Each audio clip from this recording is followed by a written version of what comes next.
வளர்ச்சியை பாருங்க.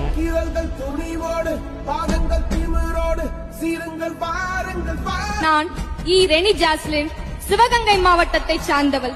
அரியக்குடியில் இருந்து வந்த நான் இன்னும் சில நாட்களில் ஐரோப்பிய நாடுகளில் 18 மாதங்கள் கப்பலில் பயணம் செய்ய உள்ளேன். அரியக்குடி அரசு மேல்நிலை பள்ளியிலும் சிவகங்கை அரசு மாதிரி பள்ளியிலும் எனது பள்ளி படிப்பை நிறைவு செய்த பின் சென்னையில் உள்ள இந்திய கடல் பல்கலைக்கழகத்தில், அதாவது தற்போதைய சூழ்நிலை எப்படி தெரியுங்களா, அரசாங்க பள்ளியில படிச்சாவே சரியா இங்கிலீஷ் பேச முடியாது, படிப்பே ஏறாது, நல்ல வேலை கிடைக்காது, நல்ல தொழில் பண்ண முடியாதுன்னு நினைச்சுக்கிட்டு இருக்க இந்த காலத்துல அரசு பள்ளியில படிச்சு உலகம் முழுவதும் கப்பலில் பயணம் செய்யும் மாலுமியாக ஒரு சிங்கப்பெண் உருவாயிருக்கான்னு சொல்லிட்டு உண்மையிலேயே பெருமையா இருக்குங்க. இது போல இந்த பெண்களை எல்லாம் பாராட்டணும், நம்ம மக்கள்கிட்ட தெரியப்படுத்தணும். உண்மையிலேயே இந்த சிங்கப்பெண்ணுக்கு என்னுடைய